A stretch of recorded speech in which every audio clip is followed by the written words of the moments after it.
Mikolo tosekelaki na mosolo ya mboka Kongo ekoki tofungwani misolelo tomoni bozoba nyonso tosali po ya kobongisa Kongo avenir ebongi tosala moto nyonso ata mwana Kongo ya mosolo mpembe ya nzoku.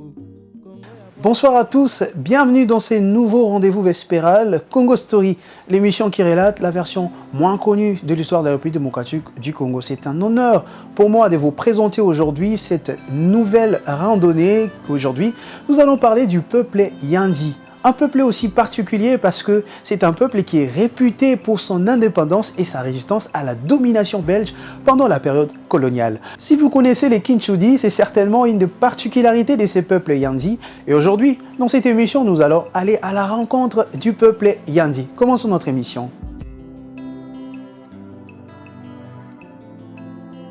Le peuple Yandi est réputé, comme je le disais, pour son indépendance et sa résistance à la domination belge pendant la période coloniale.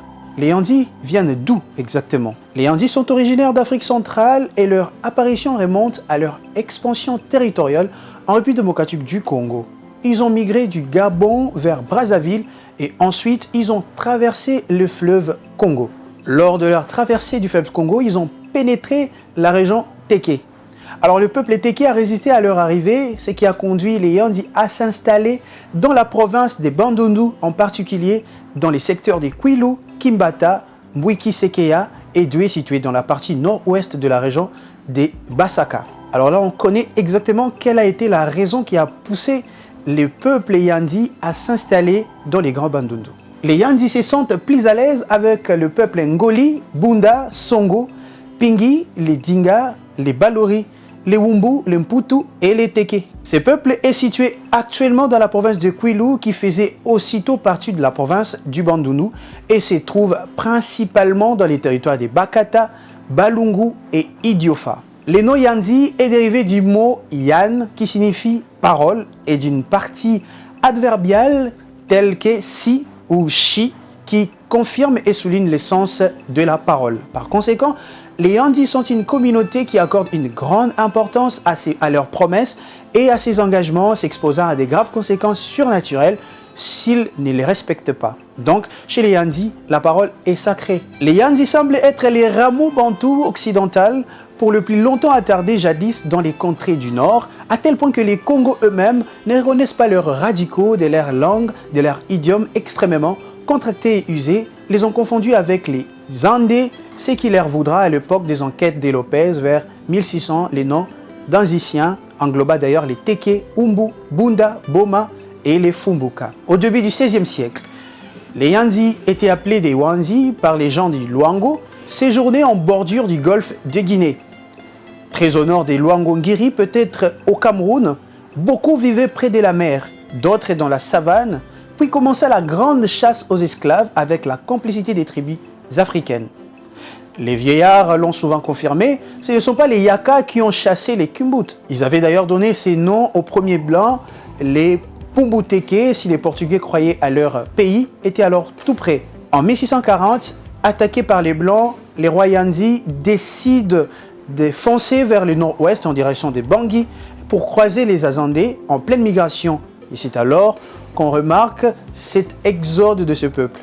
En effet, les membres de la société Yandi ont pour obligation de suivre certaines logiques liées à la tradition et à la spiritualité, dans lesquelles ils évoquent que celle de donner à l'oncle maternel les frères de la mère, de la fille qui naît, à son oncle devient éventuellement son mari. Un fait souvent caché et qui devient comme un secret à ne pas divulguer en raison de la honte et du mépris des autres. C'est ainsi que les filles qui se trouvent dans cette situation en général n'avouent pas aux autres la réalité dans laquelle elles vivent. Alors, l'héritage ancestral de cette communauté relève un fort penchant pour l'autonomie et l'autosuffisance, tout en résistant aux influences extérieures. C'est ainsi qu'ils ont décidé de créer un parti à identité ethnique, les Abazi, afin de se distinguer des autres peuples. Il est important de noter que cette communauté se considère comme une matriarche, ce qui influence ses coutumes et pratiques telles que la pratique du kinshudi qui concerne les relations conjugales au sein de la lignée maternelle du grand-père maternel à une fille et qui varie. Le kinshudi est une coutume selon laquelle toute fille née d'une mère Yandi est l'épouse de son oncle paternel, de son grand-père ou d'une autre autorité parentale. Alors là, on essaye d'entrer un peu en profondeur dans la pratique du mariage chez les Yandi. L'insigne principal des chefs chez les Yandi est l'anneau du bras porté par les chefs couronnés au bras droit si ce bracelet vient d'une fondation masculine et au bras gauche s'il a été d'abord porté par une femme. Ce qui sert de couronne se nomme un pou, couvre-chef qui est un bonnet rouge, c'est les mikwi, poussal ou chameau qui est confectionné des plumes chez les boukem. Chez les Yandi, dans les cortèges qui accompagnaient un chef, on battait devant lui un gros généralement double en danse centrale en fer forgé et aussi les mantem, les sonnettes. Les chefs étaient généralement armés d'une sagé nommée nda et tenaient dans l'autre main une sorte de spectre ou bâton de justice dont le manche était orné d'une figure humaine. On les plantait dans les sols pour palabrer. Les Yandi plus proches des Teke portaient les chignons moukend d'allure chez les féminines mais tomba dans la nuque. Ils piquaient là-dedans des peines et surtout l'herminette qu'ils plantaient en terre pour offrir des libations, des malafus aux ancêtres. Beaucoup des chefs se faisaient suivre de leur glaive ou d'un sabre d'origine européenne qu'on appelait mbar. Dans cette coutume particulière, un grand-père a le droit de recevoir la dot de la fille aînée de sa première fille en raison d'une prédestination prédestinée. La première fille est réservée au mariage avec son oncle maternel, tandis que les autres filles peuvent être exemptées de cette obligation par certains rituels. Alors chez les Yandi, la fille aînée est la plus touchée par cette pratique, mais différemment, formes d'alliances matrimoniales sont possibles. Dans certains cas, si l'oncle est trop âgé, il peut renouer à son droit de se marier avec son fils ou son neveu, ce qui donne lieu à des mariages entre cousins sans dot puisqu'il s'agit d'une alliance familiale. Là, on est dans les kinshudi exactement si vous essayez de les comprendre chez les Yandi. Ainsi, la famille impose à celles qui veulent s'écarter de ces commandements de se plier au rituel du double paiement de la dot. C'est-à-dire que l'homme qui voudrait épouser une kinshudi devra préalablement s'acquitter du paiement de la dot auprès du grand-père maternel ou de l'oncle censé épouser cette fille. Les conséquences peuvent être lourdes pour les filles qui refusent de fléchir devant cette exigence conformément à la tradition qui reconnaît au peuple Yandi la capacité de rendre fatal le non-respect à la parole donnée par la soumission aux traditions. Toute désobéissance expose de la sorte tout coupable à une série de souffrances survenues de façon tout aussi mystérieusement et peut s'agir de la maladie, d'infertilité, voire même du décès. Donc, le kinshudi, c'est une pratique à ne pas négliger chez les Yandi. Une autre caractéristique à noter est celle souvent constatée de voir qu'il est arrivé à plus d'une femme mariée ou à un étranger à la famille d'être sous l'emprise d'une force attractive inexplicable et que ramener les déserteurs sous les toits conjugales de son ayant droit coutumier. Relation incestueuse néanmoins,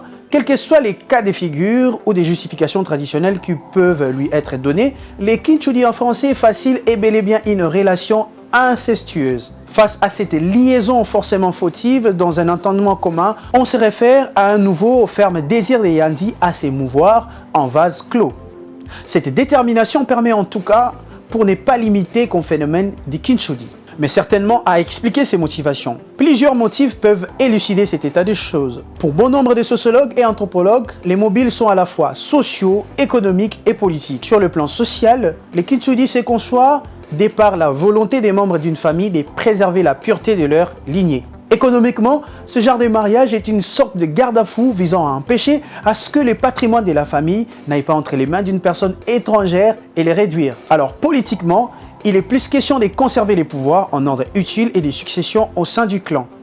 Sans chercher à dédouaner les Yandi, de nombreuses similitudes dans ces actions sociales sont observables ailleurs dans l'espace et dans les temps. Parlons un peu des cultes des morts qui donnent un sens sacré au pouvoir chez les Yandi. Dans certains cas, les domaines a pu appartenir à d'autres personnes avant d'être conquis.